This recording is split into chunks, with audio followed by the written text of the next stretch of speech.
Hello students, today we will start a very important topic of first unit of national income, that is circular flow of income. You can find 3 to 4 marks question in your board exams from this particular topic. So first of all we will understand the circular flow of income, its meaning. Actually its title, it is self-explanatory. What is the circular flow of income? It is the flow of income in circular manner. Flow means when something is moving then we are saying that it is flowing. Flow is कि कुछ move कर रहा है, flow कर रहा है. तो क्या move कर रहा है, क्या flow कर रहा है? Income flow कर रही है. Income is flowing.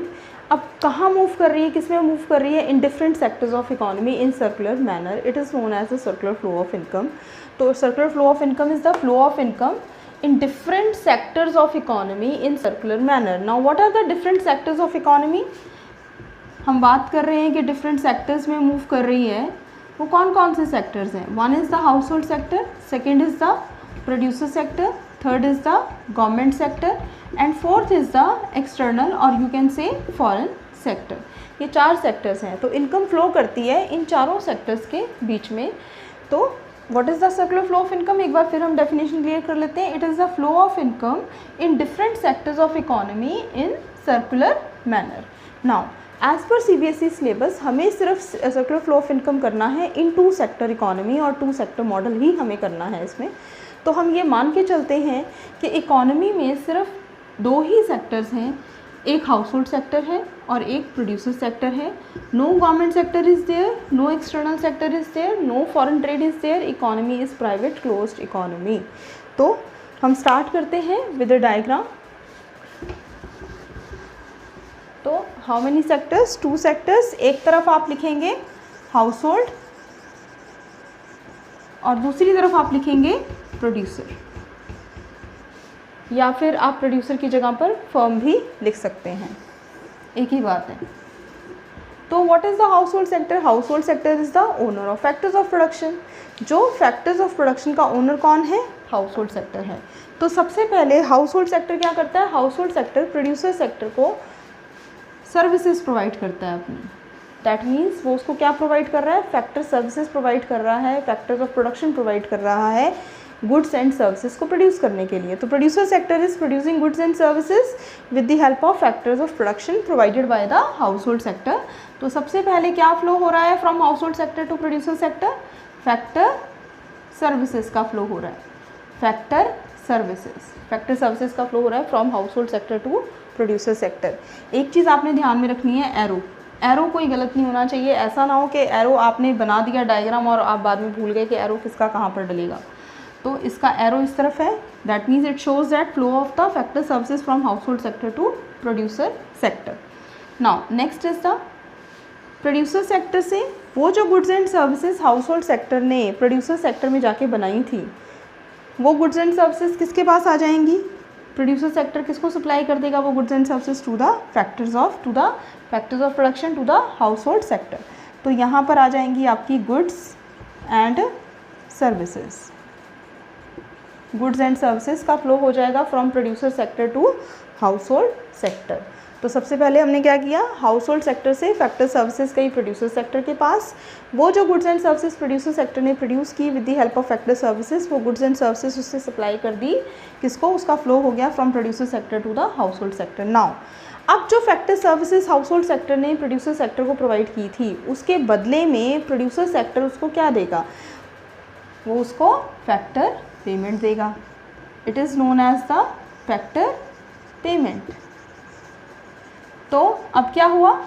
जो फैक्टर सर्विसेज हाउसहोल्ड सेक्टर ने प्रोड्यूसर सेक्टर को दी, उसके बदले में प्रोड्यूसर सेक्टर ने हाउसहोल्ड सेक्टर को फैक्टर पेमेंट दी. तो फैक्टर पेमेंट का फ्लो हो रहा है from the producer sector to household sector. Again आपने एरो का ध्यान रखना है यहाँ पर. देन अब ये जो goods and services producer sector ने हाउसहोल्ड सेक्टर को दी थी, इसके बदले में हाउसहोल्ड सेक्टर प्रोड्यूसर सेक्टर को क्या देगा? Consumption expenditure. Consumption expenditure. Okay, it is consumption expenditure. तो अभी आपने ये ध्यान में रखना है बेटा कि जो प्रोड्यूसर सेक्टर से फैक्टर पेमेंट जा रही है हाउस होल्ड सेक्टर को, that is equal to this consumption expenditure. That means के हाउस होल्ड सेक्टर को जितनी भी इनकम हो रही है वो सारी इनकम वो स्पेंड कर रहा है, वो कुछ भी सेव नहीं कर रहा है। इवन प्रोड्यूसर सेक्टर भी कुछ सेव नहीं कर रहा है। दिस इज़ द एजम्पशन, ये इसमें एजम्पशन है सर्कुलर फ्लो ऑफ इनकम के अंदर सिंपल इकोनॉमी में, कि यहाँ पर दो ही सेक्टर्स हैं, जितनी भी इनकम दोनों को हो रही है दोनों में से कोई भी सेव नहीं कर रहा है, ना हाउस होल्ड सेक्टर सेव कर रहा है ना प्रोड्यूसर सेक्टर सेव कर रहा है। जितनी भी इनकम हाउस होल्ड सेक्टर को होती है वो सारी की सारी कंजम्पशन एक्सपेंडिचर की फॉर्म में प्रोड्यूसर के पास चली जाती है, और प्रोड्यूसर भी उस सारी इनकम को क्या करता है, उसको यूज़ करके जो है गुड्स एंड सर्विसेज प्रोड्यूस कर लेता है, और उनको वो goods and services house hold sector को भेज देता है, और फैक्टर पेमेंट जो है वो भी हाउस होल्ड सेक्टर को दे देता है। तो अब इसमें से आपने बहुत इंपॉर्टेंट टॉपिक एक और बनता है इसमें कि real flow and money flow. अब इसमें से रियल फ्लो क्या है, मनी फ्लो क्या है, तो आपने बेटा ये ध्यान रखना है कि ये जो इसका आउटर फ्लो है, आउटर सर्कल है, जो इसका आपको आउटर सर्कल दिख रहा है जो मैंने रेड लाइन से बनाया है, this outer circle is real flow. It is the real flow. What is the real flow? Real flow is the flow of factor services from household sector to producer sector and corresponding flow of goods and services from producer sector to household sector। मतलब real flow में किस चीज़ का flow हो रहा है, goods and services का flow हो रहा है, इसमें मनी का फ्लो नहीं होता। रियल फ्लो में आपने याद रखना है there is the flow of goods and services and its other name is physical flow. Physical flow, okay. तो रियल फ्लो क्या है, नंबर 1 फैक्टर सर्विसेज जो हाउस होल्ड सेक्टर से जा रही हैं प्रोड्यूसर सेक्टर के पास, और सेकंड गुड्स एंड सर्विसेज जो प्रोड्यूसर सेक्टर से जा रही हैं हाउस होल्ड सेक्टर के पास। Then comes the money flow. ये जो इनर सर्कल है इसका, वो जो मैंने इनर सर्कल इसका बनाया है, inner circle, it is known as the money flow. Money flow also known as nominal flow, also known as nominal flow. Money flow में क्या हो रहा है आप देखोगे यहाँ से, इसको मनी फ्लो क्यों बोल रहे हैं, in money flow there is the flow of money in different sectors of economy. इसमें क्या हो रहा है, मनी का फ्लो होता है एक सेक्टर से दूसरे सेक्टर में। तो money flow refers to the flow of factor payment from producer sector to household sector and corresponding flow of consumption expenditure from household sector to producer sector. Now why we call it money flow, because there is the flow of money in the money only, because there is the flow of money in different sectors of economy. So that's why we call it the money flow. This is also very important, आपको इसका जो other name है वो भी याद रखना है, that real flow is also known as the physical flow and nominal flow, money flow is also known as the nominal flow. I hope आपको ये टॉपिक अच्छे से समझ आ गया होगा। अब इसमें एक टॉपिक और रहता है, phases of circular flow of income. Now the next topic is phases of circular flow of income. There are 3 phases of circular flow of income.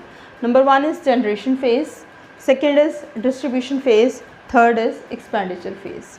Now what is the generation phase? Generation phase is also known as the production phase. In this phase, producer produces goods with the help of factors of production. तो क्या हो रहा है first phase में, income generation हो रही है, income generate हो रही है। कैसे जनरेट हो रही है, producer goods and services produce करता है फैक्टर्स ऑफ प्रोडक्शन की हेल्प से, जिसके थ्रू वो इनकम जनरेट करता है। और सेकेंड फेज में फिर क्या होता है, जिन फैक्टर्स ऑफ प्रोडक्शन की हेल्प से उसने गुड्स एंड सर्विसेज प्रोड्यूस की हैं, इनकम जनरेट की है, तो वो इनकम किसकी हुई, फैक्टर्स ऑफ प्रोडक्शन की हुई, तो वो किस में डिस्ट्रीब्यूट हो जाएगी, फैक्टर्स ऑफ प्रोडक्शन में डिस्ट्रीब्यूट हो जाएगी। Second phase is the distribution phase in which the income is distributed among the different factors of production. Okay, तो what are the factors of production, land, labour, capital, entrepreneur. और income जो उसको distribute हो रही है वो क्या है, लैंड को रेंट, लेबर को वेजेस, कैपिटल के लिए interest and profit goes to entrepreneur. अब वो जो फैक्टर्स ऑफ प्रोडक्शन है, जो उनको फैक्टर इनकम हुई है, उसका वो क्या करेंगे, इन थर्ड फेज वो उसको स्पेंड करेंगे on goods and services produced in the first phase by the producer sector. तो थर्ड फेज में वो क्या कर रहे हैं, एक्सपेंडिचर कर रहे हैं, जितनी भी उनको इनकम हो रही है वो उसको गुड्स एंड सर्विसेज के ऊपर स्पेंड कर रहे हैं, जो फिर से उनकी जो इनकम है वो किसके पास जा रही है, प्रोड्यूसर सेक्टर के पास जा रही है। तो इस तरह से जो इनकम है वो सर्कुलर मैनर में वो घूम रही है, फ्लो कर रही है, मूव कर रही है from one sector to other sector. Household से प्रोड्यूसर सेक्टर, प्रोड्यूसर सेक्टर से household sector, again household से प्रोड्यूसर सेक्टर। तो this is known as the circular flow of income. There are 3 phases, these are the phases of circular flow of income. I hope आपको ये topic अच्छे से समझ में आ गया होगा। नेक्स्ट टॉपिक के लिए मैं आपसे फिर मिलूँगी अपनी नेक्स्ट वीडियो में। Till then stay safe, stay healthy. Thank you.